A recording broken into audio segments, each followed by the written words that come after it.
Looking for a job? Roofing industry. Come to the welcomes roofing you. industry. You can 100x your income. Is the roofing business the next Goldrush? Let me let you in on a little secret. Yes, it is. And for good reason. There are a lot of great benefits to owning a roofing business. Number one, there's built-in demand with insurance companies. The business is highly profitable. You're talking 20 to 40% overall on each project. You don't need any employees, and there's a low barrier of entry. Now, this is a great business model from the first look, but there are a lot of drawbacks. And trust me, in the roofing business, there are a lot of drawbacks. But if you can stomach these drawbacks, there's a lot of money to be made. Now, let's look at the pros and cons to see if the roofing business is the right business model for you. Let's get right on into it. Built-in demand. Now, the roofing industry is one of those sectors to where it's a necessity, not necessarily a luxury. For example, if you have a client and they have water pouring into their home, living room, bedroom, they want to get that leak fixed. So it's not a, hey, I would like to get this fixed or I would like to get that fixed. They need you to come fix that roof. And a lot of times their insurance to take care of it. And so that kind of gets me into the insurance topic. You have large storms like hurricanes, and then you have your everyday storms like your hail and wind storms that every state has for the most part. And yes, you can get roofs replaced by their insurance just simply with hail and wind, but there takes some education, and that's one of those cons, and we're going to get into that a little bit later. But yes, you got built-in demand because people need you. Great profitability. That's right. That's one of the benefits to the roofing industry, is that there's great profits in it. And understand that a lot of times that you're getting paid from people's insurance companies and not necessarily them directly. That allows you to make a little bit more money on each job because it's not having to come out of your client's pocket. But understand, great profitability. You might not see that necessarily on the retail side of things. And by retail, I mean a client calling you out the blue because they think that they're ready to have a roof replacement when there's really nothing wrong with it, but they're ready to have it replaced. And so that's more of a retail job. You're still going to have great profitability from that. I'm thinking somewhere between that 15 to 20% mark. And most roofs are going to be, residential roofs are going to be in that $10,000 to $15,000 mark. So you can kind of do the math on that and understand that 20% on a $15,000 roof is going to be $3,000. Now that's good money. Now let's say you can get two of those a week. You'd have made $6,000 from two roofs that cost $15,000. So there's some great money to be made in the roofing industry, and that's simply just doing regular roofs. Not to mention that when you start to work with insurance companies, you can supplement some of these things, and supplementing is one of those things that if you're in the roofing industry or damage restoration industry, is that it's a process of looking at the scope of work the insurance company has provided, and then kind of going throughout that project, you're going to see things that the insurance company missed, because they do miss things. And that allows you to kind of go in there and say, hey, this is missing, this is missing, this is missing. And that boosts up your scope of work, but also boosts up that the scope of work as well as what that job costs. And so that all gets built into how much you're going to be making on an overall job. So great profits in roofing. No employees, all subcontractors. That's one of the benefits of the roofing industry. And I've been around in multiple states, especially the southern states.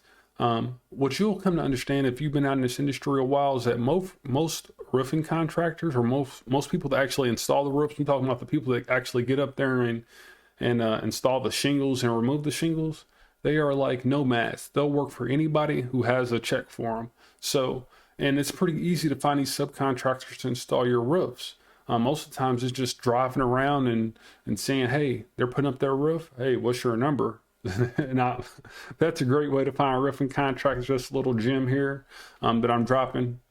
But basically, and even your sales staff, they don't have to be employees either. A lot of people run those people on sales. You don't, and I won't get into the legality of it because there's a lot to be said about having these people that do the work for you and they're subcontractors. But there's some ways you can do it legally, and I'll leave that up to you. Low barrier of entry. That's one of the benefits of the roofing industry. A lot of times in businesses, you need tools to get started. You need equipment to get started. You might even need an office. And so there's going to be some sort of overhead. But with the roofing industry, you don't need any of those things. To go out and sell a roof, to door knock, you don't need equipment to do that. And most of the time, let me let you in on this secret, these roofing crews already have their own tools, as I had mentioned. If you're going out to find these roofing subcontractors to actually install your roofs, they got everything that they need.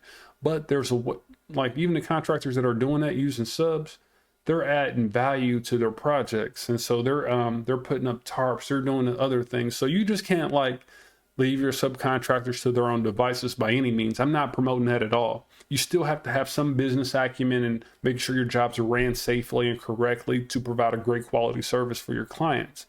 All I'm saying is that you really don't need any of those things, but you need something, but you don't need all of those things that a typical business needs to get started. Now let's get into some of the cons, or some of the drawbacks, if you will, to owning a roofing business. And number one, right out the gate, it's very risky and you own lots of liability. Now there are some ways to mitigate this, but overall, if you're taking on a roofing project and you don't get it all done that day and there's a big storm coming tomorrow, or let's say it's even coming that night, you're on the hook. So if there's water damage into that house while you got that roof exposed, that's one risk.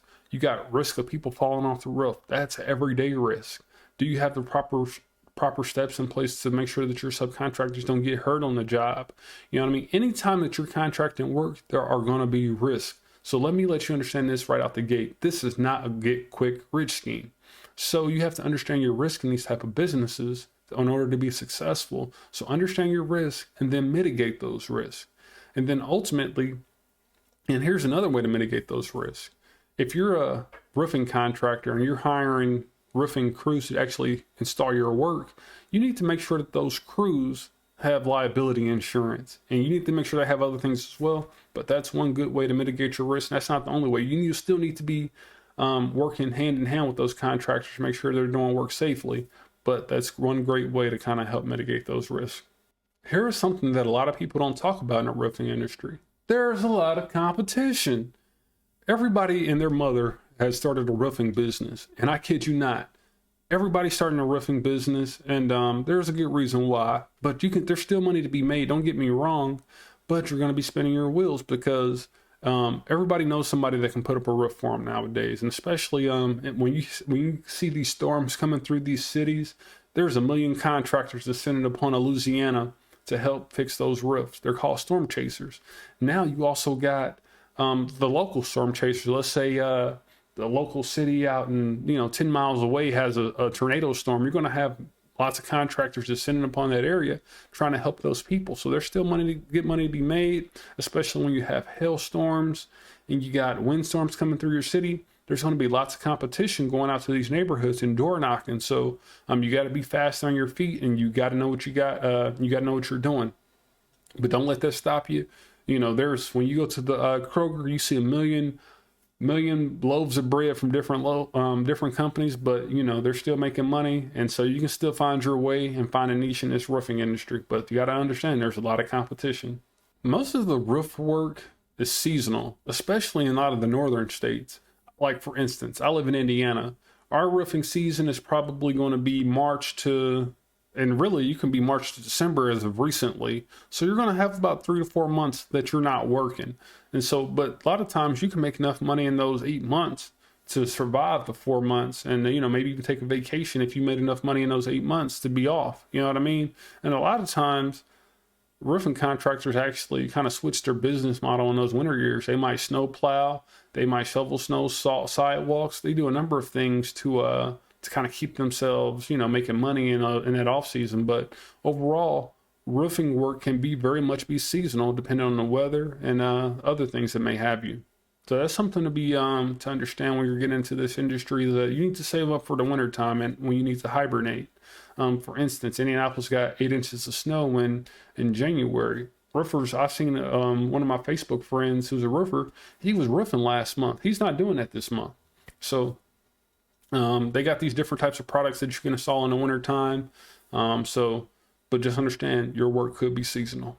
Now, if you're just getting started in this business, the roofing industry, there's a learning curve on the sales side, the installation side, and the customer service side. These are things that you got to understand and contend with when you're thinking about starting a roofing business. You know what I mean?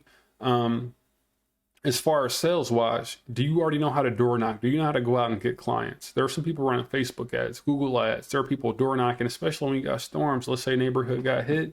Your local neighborhood got hit. There are a lot of opportunities right now. And shout out to my good friend, Deshaun Bryant, who's he owns Roof Hustlers. And I'm dropping his name here because I want you to understand that there are some really good people out here to help you understand sales. And he is definitely one of those champions that will help you understand how to door knock, where to door knock. And so setting up a consultation with him will definitely help you in this business as far as getting sales. There are many other people out there that kind of help you understand how to door knock, but there's a learning curve to it and a certain element of hustle. And even on the installation side, you don't want to be out here contracting for roofs if you've never been on top of a roof before. And I say that, it's a double-edged sword. You can absolutely go out and sell roofs without having to be up there, but you want to understand the whole process. What's a shingle? What's underlayment? What's ice and water shield? What's gutter apron? What's all these components? What's an eave? What's a valley? What's valley metal? What's valley flashing?